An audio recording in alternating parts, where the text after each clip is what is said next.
여러분 안녕하세요. 윤리와 사상 강의 시작하겠습니다. 이번 시간에는요, 플라톤 배워볼 거예요. 우리 지난 시간에 소피스트 그리고 소크라테스 배웠었죠? 오늘은 소크라테스의 제자인 플라톤에 대해서 배워보도록 할게요. 다 같이 쓰세요. 플라톤. 자, 여러분 플라톤에서 제일 먼저 알아야 되는 건 뭐냐면 플라톤이 이상주의자라는 거예요. 이상주의가 뭔지는 우리 수업 내내 다룰 거니까요. 천천히 알아보기로 하고요. 플라톤은요, 우선 현실 세계가 있으면 이 현실 세계 너머에 이상 세계가 있다고 생각했어요. 현실 세계가 있으면 이거 너머에 이상 세계가 또 있다고 생각을 했다. 그래서 이 이상 세계를요, 세 글자로 뭐라고 했냐면 1번. 자, 이 이상세계, 현실 세계 너머에 있는 이상세계를 세 글자로 파란색 글씨로 쓸게요. 이데아라고 했습니다. 이데아. 자, 이데아의 뜻 뭐라고 했죠? 첫 번째, 그쵸? 이상세계를 이데아라는 말로 표현했어요. 그리고 한 가지 뜻이 더 있어요. 또 뭐라고도 해석할 수 있냐면 존재의 참모습이라고도 해석할 수 있어요. 자, 이건 무슨 말이냐면, 자, 여러분들 지금부터는 공책 밖에 뭐 이면지라던가 그런 노트에다가 선생님이 그리라는 거 한번 그려보세요. 자, 여러분 선생님이 5초 줄 테니까 강아지 한번 그려보겠어요? 시작!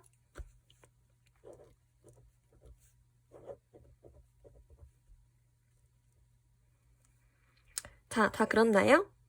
네, 선생님은 강아지를 이렇게 그려봤어요. 되게 못 그렸죠? 자, 여러분들도 강아지를 그렸을 텐데 선생님이랑 똑같이 그렸나요, 혹시? 그렇죠. 다 다르게 그렸겠죠? 자, 그러면 선생님이 그린 게 강아지의 진짜 모습일까요? 아니면 여러분들이 그린 게 강아지의 진짜 모습일까요? 맞아요. 어떤 것도 진짜 모습이라고 할 수 없을 거예요. 강아지의 정말 이상적인 모습은요, 현실 세계에 존재할 수 없어요. 강아지의 진짜 존재의 참모습은 이 이상세계, 이데아에만 있을 수 있는 거예요. 그래서 존재의 참모습이라는 것은 이렇게 강아지를 놓고 봐서도 어떤 특정 강아지를 두고서 이 강아지는 강아지의 대표적인 이상적인 모습이야 라고 할 수 없는 것처럼 강아지의 정말 이상적인 존재의 참모습은 이데아에만 있을 수 있는 거죠. 그래서 이데아의 두 번째 뜻은요, 존재의 참모습이라는 뜻을 가지고 있어요. 그래서 이 존재의 참모습을 다른 표현으로 쓰면은 이렇게도 쓸 수 있어요. 존재의 참모습 다른 말로 쓰면 감각적인 개별 사물에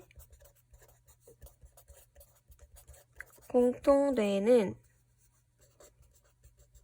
보편적, 절대적, 비물질적, 영원 불변한 본질이다, 본질. 그리고 절대적인 진리이다 라고도 할 수 있고, 절대적 진리라고도 할 수 있고, 또 원형이라고도 할 수 있고요. 또 다른 말로는 참된 실제라고도 말할 수 있어요. 존재의 참모습 같은 말로는 본질, 절대적 진리, 원형, 참된 실제 이런 단어로 표현할 수 있어요. 자, 근데 여기 앞에 문장이 이해가 잘 안 될 것 같아요. 선생님이랑 아까 강아지 그려봤듯이 감각적인 개별 사물. 감각적인이라는 말은 우리가 현실 세계에서 감각으로 느낄 수 있는 거, 손으로 만져서 느껴지는 거를 감각적인이라는 말로 표현할 수 있어요. 개별 사물이라는 것은 개별마다의 사물을 얘기하는 거예요. 여러분들이 그린 강아지, 그리고 선생님이 그린 강아지, 이게 다 개별 사물이 되겠죠? 자, 이렇게 감각적인 개별 사물들의 공통되는 본질, 그 본질을 존재의 참모습이라고 하는 거예요. 그리고 여기서 말하는 보편적, 절대적, 비물질적, 영원 불변한이라는 수식어는요, 무슨 뜻이냐면, 자, 우리는 강아지가 우리 현실 속에 너무 많이 있어요. 그 강아지 중에서 진짜 이상적인 강아지의 모습을 누구 하나를 콕 집어서 말할 수 없어요. 강아지라는 이상적인 모습은 우리 현실 세계 말고 이상 세계에만 있을 수 있거든요. 그래서 이 강아지의 진짜 참모습, 진짜 이상적인 모습은 보편적이에요. 우리가 현실 세계에서는 다 다른 모습으로 개별자로 나타나 있지만 우리 이상 세계에서의 진짜 존재 참모습은 보편적인 특징을 가지고 있어요. 보편적이냐는 말 뜻은 뭐냐면 모든 강아지에게 적용될 수 있는 그러한 특징을 얘기하는 게 보편적이라는 뜻이에요. 그리고 절대적이란 말은 무슨 뜻이냐면 강아지의 진짜 참모습, 존재의 참모습은 절대적이에요. 이거는 이 참모습에 대해서 누군가 변형시킬 수 없어요. 누군가 마음에 안 든다고 해서 그것을 변형시킬 수 없어요. 이상세계에 있는 이데아, 강아지의 이데아는 그 자체로 절대적이에요. 그리고 비물질적이라고 하는 것은 강아지의 이상적인 참모습, 본질은요, 만져지지 않아요. 현실 세계에서 개별 강아지가 만져지는 것처럼 감각적으로 만질 수 없어요. 단지 강아지의 참모습, 존재의 본질은 이성으로만 알 수 있어요.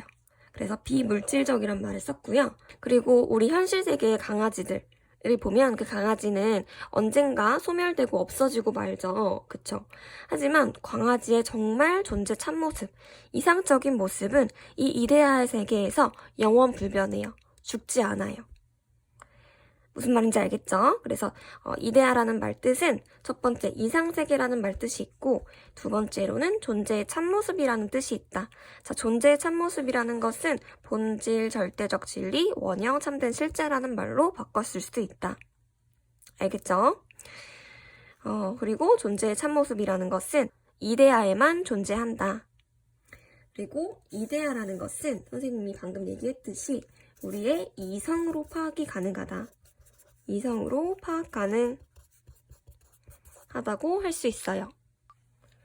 동굴의 비유 한번 설명해 볼게요. 동굴의 비유 설명하기에 앞서서 아까 현실 세계와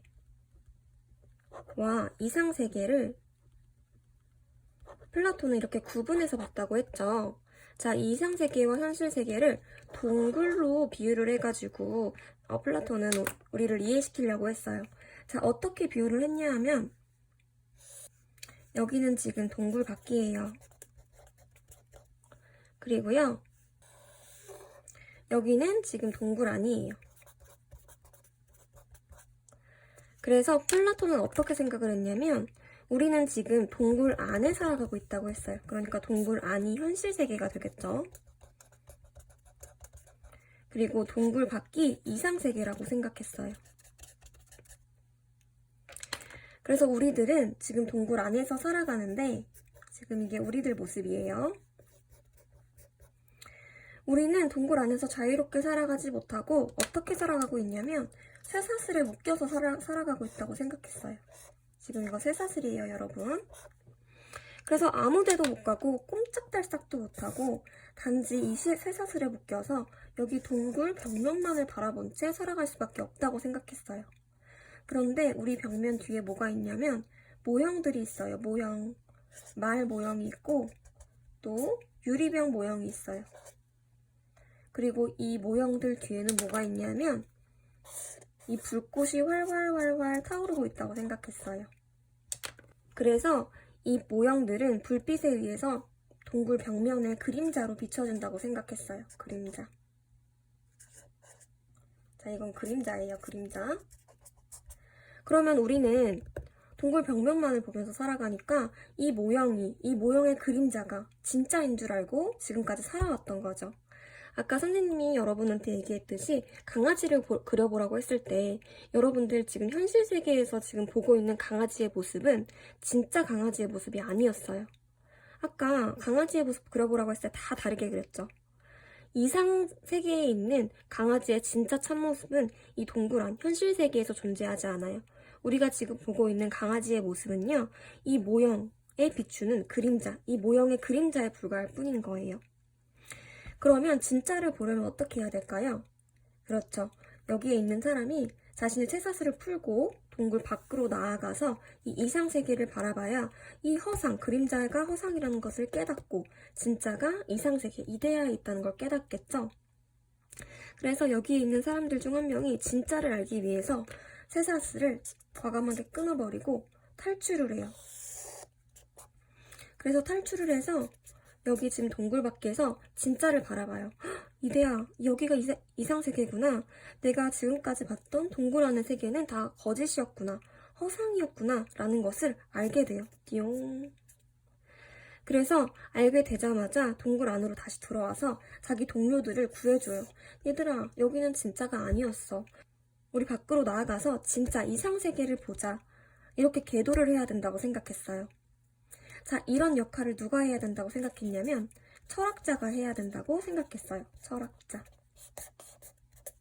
무슨 말인지 알겠죠? 그래서 플라톤이 한마디로 여기서 하고 싶은 말은 우리는 현실 세계를 진짜인 것처럼 생각하고 살아가고 있지만 우리가 지금 보고 살고 있는 것들은 다 이렇게 그림자, 허구일 뿐이며 진짜, 강아지의 진짜 존재 참모습은 동굴 밖에 있다. 강아지뿐만 아니라 우리가 지금 현실 세계에서 보는 모든 것들은 허상이라는 것을 깨닫고 이데아의 세계로 다 같이 나아가야 된다. 근데 이데아의 세계로 나갈 수 있도록 도와주는 사람은 철학자가 되어야만 한다. 라는 것을 지금 동굴의 비유를 통해서 이야기하고 싶은 거예요. 그리고 진짜 중요하게 설명해야 될 게 또 남았어요. 해가 떠 있어요. 이 해를 뭐라고 하냐면 이 해를 선의 이데아라고 불러요. 자, 이 선의 이데아를 태양에 비유했어요. 선의 이데아가 뭐냐면 이데아들 중에 짱인 이데아인 거예요. 자, 아까 선생님이 예시로 강아지의 본래의 참모습, 강아지를 비유해서 강아지의 이데아, 강아지의 존재의 참모습을 비유를 했지만 강아지 말고도 우리가 현실 세계에 보고 있는 모든 것들은 다 그 이데아가 있어요.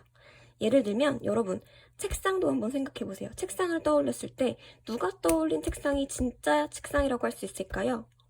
그쵸? 현실 세계에 존재하는 모든 책상은 책상의 이데아라고 할 수 없어요. 책상의 존재의 참모습이라고 할 수 없어요. 책상의 존재의 참모습은 꼭 이데아에만 존재할 수 있는 거예요. 즉, 우리가 보고 있는 사물은 다 그 사물마다의 이데아가 있어요. 책상의 이데아, 나무의 이데아, 풀의 이데아, 산의 이데아, 다 이런 이데아가 있어요. 그런데 그 이데아들을 통틀어서 그 이데아들의 짱이 선의 이데아라고 하는 거예요. 왜냐하면 이 태양이라는 것은 이 동굴 밖에 있는 모든 것에게 빛을 이렇게 쬐줌으로써 이 모든 것들이 존재할 수 있는 궁극적인 원인의 역할을 해요. 그렇기 때문에 이 해라는 것을 선의 이데아라고 한 이유는 이데아가 이데아일 수 있는 원인을 제공해 주기 때문에 선의 이데아, 이데아 중에 짱인 이데아라고 할 수 있는 것입니다. 그래서 플라톤은 이상주의자라고 하는 거예요. 현실 세계는 다 허구라고 생각하고 진짜 진리는 이상세계, 이데아에만 있다고 생각했거든요. 자, 무슨 말인지 알겠죠? 동굴의 비유는 시험 문제에 꼭 나오는 부분이니까 꼭 알아두도록 합시다. 자, 3번 세 번째로 배울 내용은요. 국가와 개인의 유사성이에요. 국가와 개인 간에는 엄청난 유사성이 있다고 생각했어요. 자, 그러면 개인 부분부터 먼저 설명을 해볼게요. 개인의 영혼. 이 부분은 필기할 게 많으니까 칸을 좀 널찍하게 써주세요. 개인의 영혼은요, 세 개로 나누어서 볼 수 있다고 생각했어요. 첫 번째는 뭘로 나눌 수 있다고 생각했냐면 이성. 개인의 영혼에는 이성적인 부분이 있다고 생각했어요.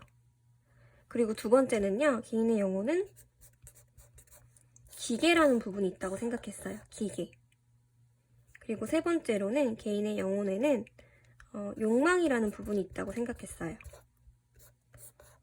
이렇게 이성, 기계, 욕망이라는 개인의 영혼을 세 개로 나누어서 설명을 했어요. 자, 그럼 차근차근히 개인의 영혼, 이성에는 무슨 특징이 있는지 한번 살펴보도록 할게요. 필기가 좀 많아서 이 부분은 볼펜으로 쓰도록 할게요.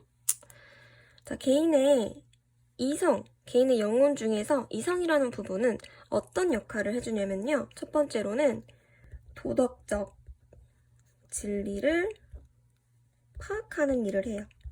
개인의 이성은 첫 번째 무슨 일을 한다? 네, 도덕적 진리를 파악하는 일을 해요. 우리는 진리를 파악할 때 가슴으로 하거나 그리고 배로 하지 않아요. 우리는 진리를 파악할 때 항상 머리로 하죠. 이성을 사용해서 하죠. 즉, 이성은 도덕적인 진리를 파악하는 역할을 합니다. 그리고 또 이성이 하는 일은 뭐냐면요. 기계와 욕망을 다스려요. 기계, 욕망 다스림. 기계가 뭔지는 알쏭달쏭하죠. 자, 기계 여기서 한번 볼게요. 기계가 뭐냐면 사전적인 의미로는 씩씩한 기상, 굳은 절개를 얘기해요. 자, 기계는요. 용기라는 덕과 매우 밀접해요. 기계라는 것은 주로 군인들이 가지고 있는 거예요. 어떤 옳다고 생각한 일을 두려움 없이 실행할 수 있는 것은 우리에게 기계가 있기 때문이에요. 그리고 나쁘다고 생각한 일을 과감히 배척할 수 있는 것은 우리에게 기계가 있기 때문이에요. 그런데 이 기계라는 거는요, 용맹한 것과 관련이 있는 것이기 때문에 이성의 인도가 없으면 용기, 이 기계가 좀 잘못 쓰여질 수가 있어요. 자, 생각해보세요. 나는 가슴이 활활 타오르는 기계를 가진 사람이에요. 나는 아주 용맹한 사람이에요. 그런데 그 용맹한 사람이 지혜가 없다면, 지식이 없다면 그 용맹함을 잘못 쓸 수 있어요. 그 용맹함이 격정적으로 흐를 수 있다는 거예요. 그래서 그 격정적으로 흐르는 감정을 잘 컨트롤해서 좋은 방향으로 쓰기 위해서는 이성의 인도가 반드시 필요한 거예요. 자, 그러면 지금까지 선생님이 이야기한 거 정리해서 써볼게요.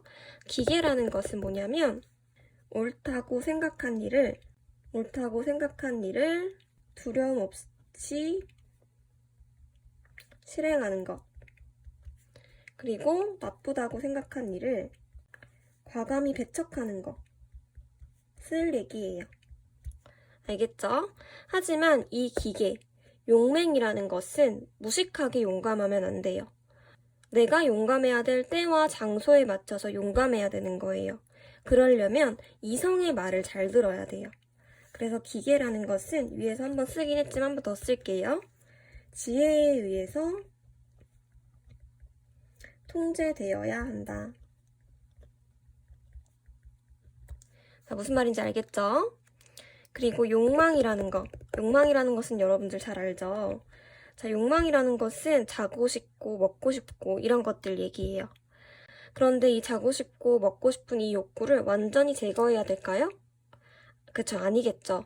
적절한 욕구의 만족은 꼭 필요한 일이에요. 그래서 욕망은 부연 설명 이렇게 써볼게요. 적절한 만족과 제한이 필요. 자, 이렇게 써볼게요. 그래서 이렇게 이성, 기계, 욕망, 영혼의 세 부분에 대해서 써봤어요. 영혼의 이 세 부분이 조화롭게 발달이 된다면 어떤 인간이 된다고 이야기를 하냐면 이 개인의 영혼의 이 이성, 기계, 욕망 세 부분이 조화를 이루게 되면 정의로운 인간이 돼요. 정의로운 인간이 돼요. 자, 여기까지 따라왔죠? 자, 우리 이렇게 개인의 부분을 봤어요. 그럼 이제 국가의 부분을 봐야겠죠? 자, 국가의 부분은 어떤 특징을 가지고 있나 써볼게요. 이상국가. 자, 이상국가에서는요, 크게 세 가지 계급이 있어요. 국가에는 세 가지 계급이 있어요. 무슨 계급이 있냐면, 첫 번째로는 통치자 계급이 있어요. 통치자 계급. 두 번째로는요, 이상국가에서는 수호자 계급이 있어요. 수호자 계급. 수호자 계급은 군인 계급을 얘기하는 거예요. 그리고 세 번째로는요, 생산자 계급이 있어요. 딱 세 계급을 보니까 무슨 일을 할지는 대충 예상이 돼요. 자, 각각 무슨 일들을 하는지 자세하게 볼게요. 자, 통치자는 어떤 일을 할까요? 그렇죠. 통치자는 어떤 일을 하냐면 첫 번째, 국가 전체의 선을 파악해요. 자, 여러분, 국가 전체의 선을 파악하기 위해서는 개인의 어떤 부분이 가장 발달이 되어야 될까요? 그렇죠. 국가 전체의 선을 파악하기 위해서는 아무래도 이성이 제일 발달되어 있어야 돼요. 이성 발달. 무슨 말인지 알겠죠? 그래서 이성으로 국가 전체의 선을 파악하면 이에 근거해서 정책을 수립하고 그리고 국가를 통치해야 해요. 알겠죠? 그리고 아까 동굴에 비유해서 봤듯이 그 동굴 안에서 쇠사슬을 풀고 밖으로 나가서 이데알 세계를 본 다음에 그 동굴 안에 있는 사람들을 데리고 나가는 역할, 이끌어주는 역할, 이성세계로 이끌어주는 역할 누가 해야 된다고 했죠? 그렇죠. 철인이 해야 된다고 했죠? 철학자가 해야 된다고 했어요. 그래서 통치자는 꼭 누가 되어야 한다고 생각을 했냐면 철학자가 되어야 된다고 생각했어요. 통치자는 꼭 철학자가 되어야 한다. 그래서 이것을 철인정치라고 이야기를 했습니다. 철인정치.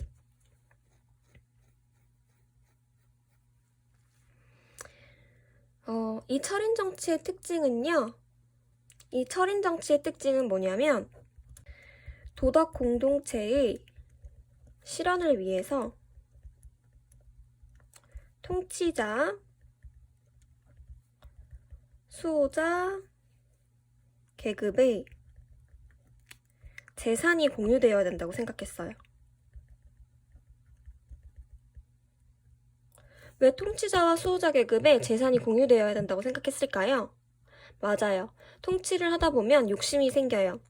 통치를 하다 보면 남을 위한 정치보다는 나를 위한 정치를 하고 싶어져요. 그런데 이 상황에서 만약에 사유재산이 허용이 된다면 통치자 계급들은 자기 사리사욕을 채우고 싶은 마음에 통치를 제대로 할 수 없게 될 거예요. 그렇기 때문에 플라톤은 반드시 통치자와 수호자 계급은 재산이 모든 사람들에게 공유되어야 한다라고 생각을 했어요. 알겠죠? 통치자와 수호자 계급의 재산이 공유되어야 된다고 한 거예요. 모든 계급의 재산이 공유되어야 된다는 게 아니고 정치를 하는 사람들, 위에 있는 사람들의 재산이 공유되어야 된다고 생각을 했던 거예요. 알겠죠?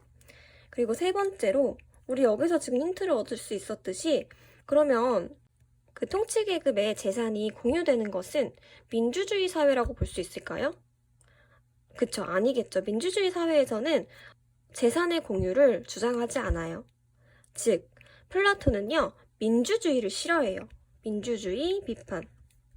여러분, 플라톤이 민주주의를 왜 비판했냐면요. 통치자의 자격은 철인만이 가질 수 있다고 생각했어요. 철학자만 가질 수 있다고 생각했어요. 왜냐하면 이성이 제일 발달된 사람에 의해서 통치가 되어야지 계급이 낮은 사람들에 의해서 통치가 이루어지면 나라가 이성에 의해서 이끌어져야 되는데 무지한 사람들에 의해서 나라를 이끌게 되면 나라가 다 무너지게 된다고 생각을 했어요. 그래서 이성이 특별하게 뛰어난 통치자만이 정치를 할 수 있다고 생각을 한 거예요. 그래서 민주주의를 굉장히 싫어했다 라는 점 알겠죠? 그리고 두 번째, 수호자가 하는 일을 한번 볼게요. 수호자는 아까 뭐라고 했죠? 그쵸, 수호자는 군인이라고 했어요.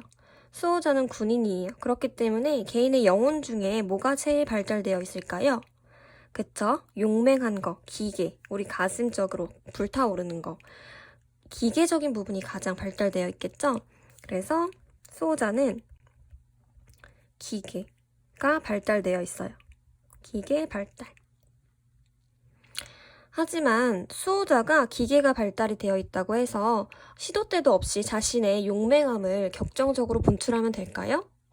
안 되죠. 그쵸? 그렇기 때문에 수호자는 이성이 발달한 통치자에 의해서 지시를 받아야 돼요. 뭐가 옳고 그른지에 대해서 지시를 받으면 그 지시에 따라서 때와 장소를 가려서 자신의 용맹함을 표출해야 돼요. 그것이 바로 용기가 되는 거예요. 그래서 수호자는 기계가 발달했지만 이성적인 부분은 조금 부족하기 때문에 반드시 통치자의 지시에 따라야 한다라는 특징이 있어요. 알겠죠? 그리고 수호자는 당연히 군인이니까 국가를 수호하겠죠. 국가 수호. 자, 이렇게 수호자의 특징을 봤어요. 자, 생산자는 무슨 일을 할까요? 그쵸, 생산자는 당연히 생산 활동에 종사하겠죠? 먹을 것을 만들어내는 역할. 생산 활동 종사. 자, 이 생산자는요, 뭐가 가장 발달이 되어 있을까요? 그쵸, 욕망적인 부분이 가장 발달되어 있어요. 생산자에게 있어 욕망은요, 나쁜 것이 아니에요. 생산자의 욕망은 오히려 생산 활동을 좀 더 활발하게 전개시킬 수 있는 요인이 될 수 있어요. 그래서 이 욕망은요, 아까 말했다시피 적절한 만족과 제한을 통해서 생산자는 생산 활동에 종사할 수 있어요. 알겠죠? 그래서 이상국가에서 통치자, 수호자, 생산자 계급이 조화롭게 이루어지면, 조화롭게 이 나라를 구성하고 있으면, 조화를 이루면 어떤 국가가 되냐면 정의로운 국가가 돼요. 정의로운 국가. 알겠죠? 여기까지 따라왔죠? 자, 그러면 이 개인의 영혼과 이상 국가를 이렇게 세 개로 나누어서 살펴보았어요. 굉장히 이렇게 비슷한 점이 되게 많았어요. 자, 이 가운데다가 뭐라고 쓰냐 하면 덕이라고 한번 써볼까요? 덕. 덕 쓰고, 자, 통치자. 통치자는 어떤 덕이 가장 발달되어 있을까요? 자, 보기를 줄게요. 덕, 지혜, 용기, 절제가 있다고 할게요. 그러면 통치자는 지혜, 용기, 절제 중에 뭐가 가장 발달되어 있을까요? 그쵸. 통치자는 지혜라는 덕을 가장 잘 발달시켜서 가지고 있어요. 지혜. 그리고 개인의 영혼의 한 부분인 이성. 이성이 잘 발휘되면 어떤 덕이 갖추어질까요? 그쵸. 역시 지혜라는 덕이 갖추어질 수 있어요. 그리고 두 번째, 수호자는 어떤 덕을 가장 발달시켜서 가지고 있을까요? 그쵸. 지혜, 용기, 절제 중에 용기라는 덕을 가장 많이 발달시켜서 가지고 있을 거예요. 마찬가지로 개인의 영혼 중에 기계라는 부분은 기계라는 부분이 자신의 역할을 잘했을 때 어떤 덕을 가지게 될 수 있을까요? 그쵸. 용기라는 덕을 가지게 될 수 있어요. 마지막으로 이상국가에서 생산자는 어떤 덕을 가지고 있을까요? 그쵸. 절제라는 덕을 가지고 있겠죠. 절제. 자, 그리고 개인의 영혼의 한 부분인 욕망에서 보아도 욕망이 자신의 역할을 잘하면 어떤 덕을 갖추게 될까요? 그쵸. 절제라는 덕을 갖출 수 있어요. 단, 주의해야 될 점이 있어요.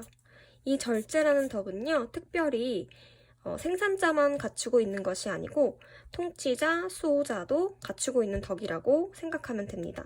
지혜, 용기는 지혜는 통치자, 용기는 수호자만 가지고 있지만 이 절제라는 덕은 통치자, 수호자, 생산자 모두 가지고 있다는 점을 유의하셔야 돼요. 알겠죠? 이 절제라는 덕은 통치자, 수호자도 가지고 있다. 그리고 이 덕, 지혜, 용기, 절제가 잘 조화됐을 때, 이 지혜, 용기, 절제가 잘 조화가 됐을 때, 어떤 덕이 갖추어지게 될까요? 그쵸. 지혜, 용기, 절제가 잘 어우러지면 정의라는 덕이 갖추어질 수가 있어요. 자, 그래서 결론을 한번 써볼게요. 올바른 국가란 무엇일까? 그리고 올바른 개인이란 무엇인가에 대한 정리 멘트를 한번 쓰고 이번 시간 마무리해 볼게요. 과연 올바른 국가, 올바른 개인이란 무엇일까? 자, 올바른 국가, 올바른 개인이란 무엇이냐 하면 각자, 통치자, 수호자, 생산자 또는 영혼 안에서의 각 부분, 이성, 기계, 욕망 각 부분이 각자가 각자의 일을 하고 또는 각 부분이 각 부분의 일을 하고 앞에서 보면 통치자, 수호자, 생산자 하는 일이 다 달랐고 한 영혼 안에서 이성, 기계, 욕망이 각자 하는 일이 다 달랐어요. 이렇게 분업을 하고 있었다는 거 기억해야 돼요. 각자 할 일을 하고